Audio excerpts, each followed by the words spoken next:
নমস্কাৰ এটা বিশেষ বিষয় লৈ ষ্টুডিঅত মই সাজিত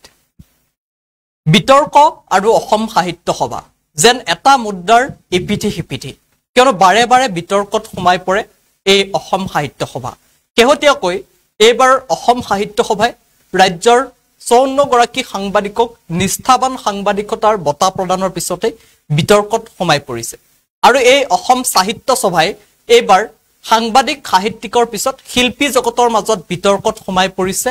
অসম সাহিত্য সভা এতিয়া অসম সাহিত্য সভা বুলি ক'ব লাগিব কিয়নো অসম সাহিত্য সভাই এইবাৰ সাহিত্যিক সাংবাদিকৰ পিছত শিল্পী জগতক অপমান কৰিছে শিল্পী জগতৰ মাজত বিতৰ্কত সোমাই পৰিছে এই অসম সাহিত্য সভা আৰু দায়খৰা মন্তব্য কৰিছে সম্পাদক গৰাকী অসম সাহিত্য সভাৰ সম্পাদক গৰাকী সংবাদ মাধ্যমৰ আগত নিষ্ঠাবান সাংবাদিকতা বঁটা প্ৰদানৰ পিছত যি বিতৰ্কত সোমাই পৰিছিল সেই সন্দৰ্ভত কি দায়খৰা মন্তব্য আগবঢ়াইছিল প্ৰথমে মন্তব্যটো শুনাই ল'ব বিচাৰিছো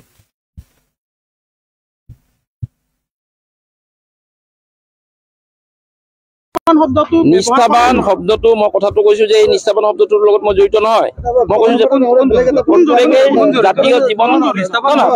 কোনোবাই যাতে নিষ্ঠাবান যে আমি ধৰক জাতীয় জীৱনৰ সেৱক বুলি কৈছো নহয় এতিয়া ব্যস্ততাৰ মাজত আমি স্বাক্ষৰ কৰিবলৈ মই কৈছো যে আমি কৈছো যে জাতীয় জীৱনৰ সেৱক মানে বাকীবিলাক জাতীয় জীৱনৰ সেৱক নহয় নেকি প্ৰত্যেকেই জাতীয় জীৱনৰ সেৱক জাতীয় জীৱনৰ প্ৰত্যেকেই সেৱক সম্পাদক ডাঙৰীয়া মই অন্য এটা প্ৰশ্ন আহিছো যে আজি বঁটাসমূহ আপোনালোকে দিলে কালি ঘোষণা কৰিছিল তাত আপোনাৰ যিগৰাকী চন্দনা পাঠক এই কথাটো মই বাৰে বাৰে স্পষ্টীকৰণ দি আছো চন্দনা পাঠক বাৰে বাৰে স্পষ্টীকৰণ দিছো যে আমি প্ৰথমবাৰৰ বাবে আগৰ আপোনালোকে তালিকা দেখুৱাওক যদি তেনেকৈ বঁটাৰ সম্পৰ্কত যদি ৰাজহুৱাভাৱে তেনেকৈ আহ্বান জনাইছিল যে কোনটো বঁটা কিটো কেটেগৰীৰ সেইটো সম্পৰ্কে আমি ৰাজহুৱাভাৱে আমি প্ৰেছ বিজ্ঞপ্তি আমি দিছিলো গতিকে তাত যেতিয়া বঁটাবিলাকৰ ঘোষণা যেতিয়া ছপা হৈছিল ছপা হওঁতে পাণ্ডুলিপিৰ বঁটাটো আহি মানে আমাৰ পান্থশালাত আমাৰ চন্দনা পাঠকৰ পান্থশালাত সোমাল আৰু য'ত আমাৰ গিৰিধৰ শৰ্মাৰ বঁটাটো তাতে বেলেগকৈ সোমাল তাত তেওঁলোকে সাধাৰণতে আপোনালোকে জানে আপোনালোকে প্ৰত্যেকে কম্পিউটাৰ আদিৰ লগত জড়িত কেতিয়াবা কপি পেজ এনেকুৱা কৰি কৰে আৰু বাৰে বাৰে কৈছে যে কম্পিউটাৰৰ বিসংগতি বা মানুহক লগ পোৱা নাযায় দৌৰা দৌৰি ইটোৰ পৰা তাত যাব লাগে কেতিয়াবা হোৱাটছএপেৰে কেতিয়াবা কোনোবা মানুহক পঠায় তেনেকুৱা কৰি থাকোঁতে আজি দেখিছে 7খন মঞ্চত মই এগৰাকী প্ৰধান সম্পাদকে তেনেকৈ দৌৰি ফুৰিছো গতিকে তাত কেতিয়াবা বিসংগতি হৈছে মই বাৰে বাৰে এইটো নহয় সাধাৰণ ভুল থাকিব গতিকে আমি বাৰে চন্দনা পাঠকে গিৰিধৰ শৰ্মা সোঁৱৰণী বঁটা পাইছে এটা প্ৰেষ্টিজিয়াছ বঁটা আৰু যিটো আমাৰ নকুল চন্দ্ৰ সভা পণ্ডিত সোঁৱৰণী পাণ্ডুলিপি তাত মুন্মী ভট্টাচাৰ্যৰ মানে জাতিংগাৰ চুনচুনিহঁত সেই পাণ্ডুলিপিটোৰ কাৰণে লাভ কৰিছে দাদা এই সাংবাদিকক যেটো বঁটা দিয়া হৈছে নিৰ্বাচন কোনে কৰিছে জুৰি বনাইছিলে নে নিৰ্বাচন আমাৰ বিভিন্ন স্তৰত কৰা হয় আমাৰ এখন প্ৰচাৰ উপ সমিতি আছে তেওঁলোকৰ পৰা নাম আহিছে কোনোবা হয়তো আমাৰ মিডিয়া হাউচৰ পৰা আহিছে আমাৰ এতিয়া ধৰক মই কথাটো কৈছো আমাৰ চিন্ময় ৰয় মই কৈছো মই কটনত পৰা দিনৰ পৰা চিন্ময়ৰ লগত মোৰ সম্পৰ্ক চিন্ময়ৰ ইমান নীৰৱ সাধনা আজি আমাৰ যিটো এই কি ৰাজবংশী আমাৰ নামটো মই পাহৰিলো যে তেখেত মনোহৰ ৰাজবংশী যে তেখেতে আমাৰ বাস্কা অঞ্চলত কিমান মানে আমাৰ সংগ্ৰাম কৰি কাম কৰিছে গতিকে তেনেকৈ আমাৰ প্ৰত্যেকটো চাইছে অহাবাৰ আমি আকৌ আন সাংবাদিকসকলক আমি সম্বৰ্ধনা জনাম 12 বুজিয়াটো আমি তেনেকৈ আজি বুলন চন্দ্ৰ নাথ তেওঁ যিটো আজি ৰহা অঞ্চলত বা আমি 12 বুজিয়া অঞ্চলত দেখিছো যিটো কষ্টৰে তেওঁ কাম কৰিছে মনোজ কুমাৰ গগৈ এটা নিৰৱচ্ছিন্ন য'ত যেনেকৈ পায় তেনেকৈ তেওঁলোকে দৌৰ মাৰিছে অনুষ্ঠান কৰিছে আমাৰ নকুলক আমি যি ধৰণে আমি ধৰক আমাৰ আছে আৰু আপোনালোকে প্ৰত্যেকেই আমাক তেনেকৈ ধৰণৰ মাৰি কৰিছে আমাৰ ৰঞ্জিতৰ কথা হৈছে যে মোৰ ভাতৃপ্ৰতিম ৰঞ্জিতৰ লগত মোৰ যিটো ভাতৃত্ব সম্পৰ্ক মই শুনক মই ধুবুৰীত থাকো সকলো সাংবাদিকৰ লগত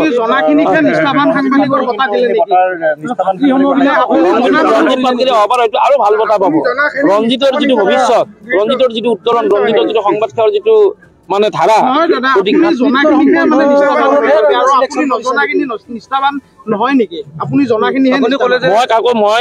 নহয় মই এতিয়া ধৰক কেইটামান নাম মই কৈছো বাকী মানুহবিলাকক মই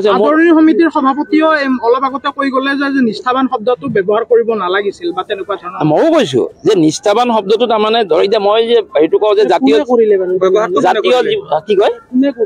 নহয় এতিয়া মই ক'লো নাই মই ক'লো যে জাতীয় চাৰ্টিফিকেটটো নাই সেই শব্দবিলাক চাইছে নেকি আমি যিবিলাক স্মাৰক দিছো অসম সাহিত্য বা যিবিলাক স্মাৰক দিছে কি কয় নাই প্ৰেছ বিজ্ঞপ্তিত মই যেতিয়া সভাখন আৰম্ভ অসম সাহিত্য সভাৰ বঁটা বিতৰ্ক সন্দৰ্ভত এইদৰে চালে বেৰে কুবাই দায়খৰা মন্তব্য আগবঢ়াইছে সাহিত্য সভাৰ প্ৰধান সম্পাদক উপেন্দ্ৰজিৎ শৰ্মাই আৰু এয়া অসম সাহিত্য সভাৰ বঁটা বিতৰ্কৰ পিছতে এইগৰাকী প্ৰধান সম্পাদক ডক্টৰ উপেন্দ্ৰজিৎ শৰ্মাই চালে বেৰে কোবাই একাংশ দায় সৰা মন্তব্য আগবঢ়াই সংবাদ মাধ্যমৰ আগত আৰু আকৌ বিতৰ্কত অসম সাহিত্য সভা বাৰে বাৰে বিতৰ্কৰ সৃষ্টি হ'ব লগা কিয় হৈছে অসম সাহিত্য সভাত এবাৰ দুবাৰ নহয় বাৰে বাৰে বিতৰ্কৰ সৃষ্টি হৈছে অসম সাহিত্য সভাত বহু শিল্পী অসম সাহিত্য সভাত আহি অপমানিত হ'ব লগা হৈছে কিয় কেনেকৈ কাৰ বাবে এনেকৈ অপমানিত হ'ব লগা হ'ল শিল্পীসমূহ এনে অপমান শিল্পী জগতখনক আগুৱাই নিব নেকি সেয়া এতিয়া সচেতন মহলত প্ৰশ্ন উত্থাপন হৈছে অসম সাহিত্য সভাই পাঠশালাত এক ইতিহাস ৰচিব কিন্তু এতিয়া অসম সাহিত্য সভাই অপমানিতহে কৰিব নেকি অপমানিত ইতিহাসহে ৰচিব নেকি এইবাৰ গীত পৰিৱেশন কৰি থকাৰ সময়ত পিছফালৰ পৰা সোণমণি চৌধুৰী নামৰ লোক এজনে আহি অনুষ্ঠান বন্ধ কৰিব দিয়াত খুব উজাৰিছে প্ৰণীতা বৈশ্য মেধিয়ে আৰু প্ৰণীতা বৈশ্য মেধিক অপমান কৰা হ'ল অসম সাহিত্য সভাৰ পাঠশালাত বহুতৰ প্ৰশ্ন লোকশিল্পী হোৱাৰ কাৰণেই অপমানিত হ'ল নেকি প্ৰণীতা বৈশ্য মেধি এটা কিন্তু ডাঙৰ আৰু দুখজনক খবৰ কিয়নো অসমৰ শিল্পীক অসম সাহিত্য সভাই অপমান কৰিছে তাকো লোকশিল্পী প্ৰণীতা বৈশ্য মেধিক গীত পৰিৱেশনৰ পিছতেই মঞ্চৰ পিছফালৰ পৰা সোণমণি চৌধুৰী নামৰ এজন লোকে আহি অনুষ্ঠান বন্ধ কৰিব দিয়াত খুব উজাৰিছে প্ৰণীতা বৈশ্য মেধিয়ে আৰু এটা ফেচবুক পোষ্টত লিখিছে সকলো কথা